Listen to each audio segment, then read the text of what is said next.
ഉത്തരം കിട്ടാത്തൊരു സമസ്യ പോലെ ദുരൂഹമായി തുടരുകയാണ് പല ഇടപാടുകളും. മുൻ മുഖ്യമന്ത്രി പിണറായി വിജയന്റെ വിദേശയാത്ര തുടങ്ങി മറ്റ് പല ഇടപാടുകളും അങ്ങനെ തുടരുകയാണ്. അതിൻ്റെ ഉത്തരം തേടി ഇറങ്ങിയിരിക്കുന്നത് ഇഡിയാണ്. ചില ഉത്തരങ്ങൾ ഇഡി കഴിഞ്ഞ ദിവസം പുറത്തുവിട്ടു. ആ ഉത്തരത്തിലാണ് യഥാർത്ഥത്തിൽ വീണ വിജയന്റെ ഹവാല ഇടപാടുകളും ഡയറിയിലെ കുറിപ്പുകളും കോടികളുടെ കൈമാറ്റങ്ങളെക്കുറിച്ചൊക്കെയുള്ള വിവരങ്ങൾ ഉൾപ്പെട്ടിരിക്കുന്നത്. ഈ വിവരം കേട്ടിട്ട് യഥാർത്ഥത്തിൽ ഞെട്ടിത്തെരിച്ചിരിക്കുകയാണ് സി പി എം അനുഭാവികൾ. മുഹമ്മദ് റിയാസ് പ്രത്യേകിച്ചും ഞെട്ടിത്തെരിച്ചിരിക്കുന്നു. കാരണം അദ്ദേഹത്തിൻ്റെ സുഹൃത്തിൻ്റെ വീട്ടുകളിലടക്കം റെയ്ഡ് പരിശോധന വരുന്നു എന്ന് മനസ്സിലാക്കുന്നു. കൂടുതൽ പരിശോധന വരുന്നു എന്ന് മനസ്സിലാക്കുന്നു. വീണയുടെ ഡയറിയിൽ റിയാസിൻ്റെ സുഹൃത്തുക്കളെക്കുറിച്ച് എഴുതിയിട്ടുണ്ട്. അപ്പോൾ ഇങ്ങനെ പോകുന്നു പല കാര്യങ്ങളും. ന്യായീകരണം ചമയ്ക്കാനായിട്ട് പാർട്ടി സെക്രട്ടറി ബഹുമാന്യനായിട്ടുള്ള ബുദ്ധിജീവി ഗോവിന്ദൻ മാസ്റ്റർ രംഗത്ത് വരുന്നു. യഥാർത്ഥത്തിൽ ഇതൊക്കെ എവിടെ ചെന്നെത്തും എന്നാണ് യഥാർത്ഥത്തിൽ ജനങ്ങൾക്ക് അറിയാനുള്ളത്. ഇപ്പം ഇത് നമ്മളിപ്പോൾ ഈ വിഷയത്തെക്കുറിച്ചിട്ട് നിരന്തരമായിട്ട് സംസാരിക്കുന്നുണ്ട്. ജനം ചോദിക്കുന്ന ഒരു കാര്യമുണ്ട്, നിങ്ങളിങ്ങനെ സംസാരിക്കുകയല്ലാതെ വീണയെ അറസ്റ്റ് ചെയ്യൂ? ഇതിങ്ങനെ കുറേ നാളായല്ലോ സംസാരിക്കാൻ തുടങ്ങിയിട്ട് എന്നാണ് ജനം ചോദിക്കുന്നത്. യഥാർത്ഥത്തിൽ ഞാൻ മനസ്സിലാക്കുന്നത് അനുസരിച്ചിട്ട്, എനിക്ക് ലഭിച്ചിരിക്കുന്ന ചില വിവരങ്ങൾ അനുസരിച്ചിട്ട് 6 മാസത്തിനകം വീണയെ അറസ്റ്റ് ചെയ്യാനുള്ള, വീണയും ഒരുപക്ഷെ പിണറായി വിജയനെയും അറസ്റ്റ് ചെയ്യാനുള്ള സാധ്യതയുണ്ടെന്നുള്ളതാണ്.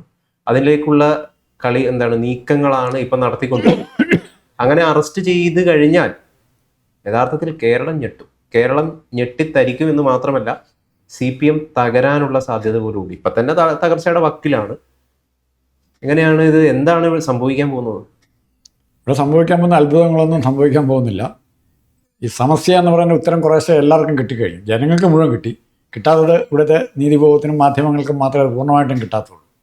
ഇനി വീണ വിജയനും പിണറായി, റിയാസ്, ഈ 3 പേരിൽ നിന്നും അതിനു മുമ്പ് സജീവമായി പിണറായി വിജയനെ അല്ലെങ്കിൽ പാർട്ടി സെക്രട്ടറിയെ സപ്പോർട്ട് ചെയ്യാൻ വന്ന പാർട്ടിക്കാരുണ്ടായിരുന്നു. MV ഗോവിന്ദൻ പാർട്ടി സെക്രട്ടറി എന്നുള്ള അയാൾ ബാധ്യതപ്പെട്ടവനാണ്. AK ബാലൻ, വിജയരാഘവൻ, ഇങ്ങനെ ഒരു പറ്റ നേതാക്കൾ ആരെ സപ്പോർട്ട് ചെയ്യാനുണ്ടായിരുന്നു. ഇന്ന് അവരുടെ എണ്ണം കുറഞ്ഞു വരിക. ഇന്ന് പിണറായി വിജയനെ സപ്പോർട്ട് ചെയ്യാൻ വന്നിരിക്കുന്ന പ്രധാനപ്പെട്ട നേതാക്കൾ ഇങ്ങനെ മാത്രമേ ഉള്ളൂ. വെട്ടാസ് പോലും മാറി നിൽക്കാനാണ്. ബുദ്ധിജീവി മാത്രമേ ഉള്ളൂ. MV ഗോവിന്ദൻ മാത്രമായിട്ട് കുറഞ്ഞിരിക്കുകയാണ്. MV ഗോവിന്ദൻ അതിൻ്റെ കാരണങ്ങളുണ്ട്.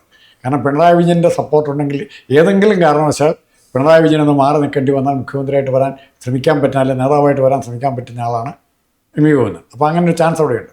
ഇനി ഈ പിണറായി വിജയൻ ഈ കള്ളക്കളികളുടെ സ്വർണ്ണക്കടത്തോട്ട് നമ്മളെ ഒരുമിച്ച് കൂട്ടേണ്ട വലിയ നിസ്സാരമാണ്. ഇത് നോക്കുമ്പോൾ ഈ കള്ളക്കളികളുടെ ഉത്തരവാദിത്വവും ചുമതലയും കോർഡിനേറ്റ് ചെയ്യുന്ന ഓരോരുത്തരുണ്ടായിരുന്നു.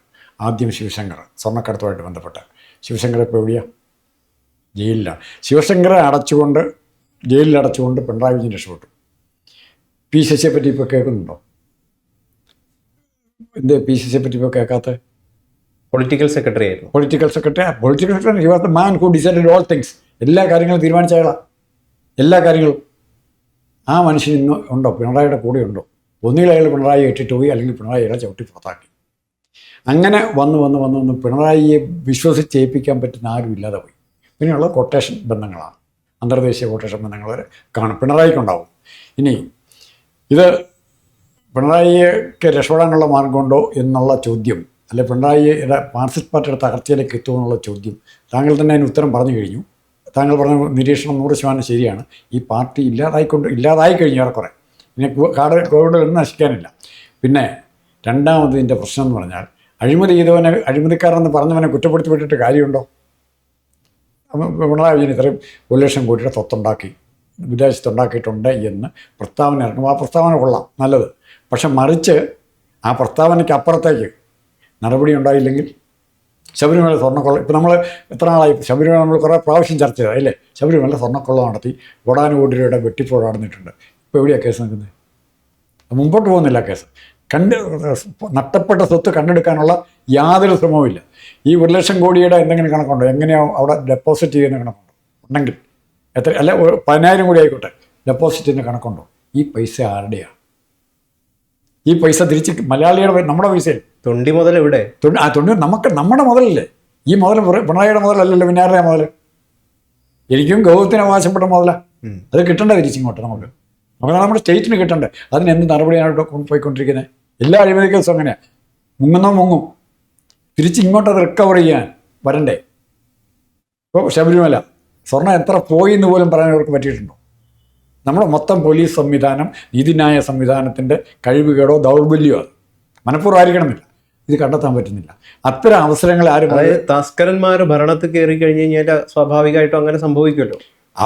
നീതിമാന്മാരല്ല. താങ്കൾ ആ പറയുന്ന ബെസ്റ്റ് ഉദാഹരണമാണ് തസ്കരന്മാരെന്ന് പറഞ്ഞാൽ. ജയിലിൽ ഒരു പയ്യൻ കള്ളൻ, ഒരു 10-20 വയസ്സുള്ള കള്ളൻ ജയിലിൽ അവൻ്റെ റൂംമേറ്റായിട്ട് വലിയ വീരപ്പനെയോ അല്ലെങ്കിൽ കായംകുളം കൊച്ചിനെയോ കിട്ടുമെന്നിരിക്കട്ടെ, ഒരു 6 മാസം അല്ലെങ്കിൽ 1 വർഷം കഴിയുമ്പോൾ ഈ പയ്യൻ നല്ല മിടുക്കൻ കള്ളനാവും, ഒരുമിച്ച് വർക്ക് ചെയ്യാൻ പോകും. അല്ല, പിണറായി വിജയൻ്റെ കൂടെ ചെല്ലുന്നവരെല്ലാം ചെയ്തതാ. കൊക്കാൻ പോകണം, നന്നായിട്ട് വെക്കണം, നന്നായിട്ട് വെക്കുന്നവൻ നേതൃത്വത്തിൽ വരും. അതായത് ഒരു മികച്ച ഒരു തസ്കരനായിട്ട് എങ്ങനെ ജീവിക്കാം അല്ലെങ്കിൽ എങ്ങനെ രൂപപ്പെടാം എന്നാണ് യഥാർത്ഥത്തിൽ നമ്മളെല്ലാവരും ആഗ്രഹിക്കുന്നത്. ട്രാൻസ്ഫോർമേഷൻ അല്ല, തസ്കരൻ മാത്രമല്ല വന്നത്, തസ്കരനായി മുതലടിച്ചെടുത്തോണ്ട് തസ്കരൻ മോഷണത്തിൻ്റെ സാധ്യതയില്ലെങ്കിൽ കൊന്നിട്ട് പോകും. കൊല്ലാനും കൂടെ തയ്യാറാവും മനുഷ്യന്, ഒരു മടിയില്ല. തസ്കര ബിരുദ്. തസ്കര വീരൻ, തസ്കര വീരനായിട്ട് വീരനായിട്ടല്ല വീരന്മാരായിട്ട് മാറുക. കുട്ടി തസ്കരന്മാരാണ് മുദ്രാവാക്യം വിളിച്ചാൽ വഴിക്കൊണ്ടാകും, ചെകുവരെ എന്നും പറഞ്ഞു. ഇവിടൊന്നും വിളിക്കാനില്ല, ഇവരുടെ പണിയതേ ഉള്ളൂ. അതിനപ്പുറത്തേക്ക് അവർ ചിന്തിക്കുന്നില്ല. അപ്പോൾ ഇവരെ ഇവിടെ കൊണ്ട് എത്തിച്ച്, ഈ പാർട്ടിയെ ഇവിടെ കൊണ്ട് എത്തിച്ച് 25 സീറ്റ് 30 സീറ്റ് താഴെ പാർട്ടി എത്തിച്ചു തരാം. അപ്പോഴും പറയും പിണറായി വിജയനല്ല, പാർട്ടി നമ്മളെല്ലാം കൂടെ ചേർന്നെന്ന് പറയും. നഷ്ടം വരുമ്പോൾ കച്ചവടം എല്ലാവരും കൂടെ ചേർന്ന്, ലാഭം കിട്ടുമ്പോൾ അതെല്ലാ പാർട്ടിക്കും ഉണ്ട് ആ പരിപാടി. അത് പിണറായി വിജയൻ്റെ തകരാറോടെയാണ്. പിണറായി വിജയൻ്റെ തകർത്ത് തുടങ്ങാൻ പോകുന്നതോടെയാണ്. യുവന്മാരെയൊക്കെ കൂട്ടുപിടിച്ചാണ് പിണറായി വിജയൻ ഈ വണ്ടി മുമ്പോട്ട് കൊണ്ടുവന്ന് നോക്കി.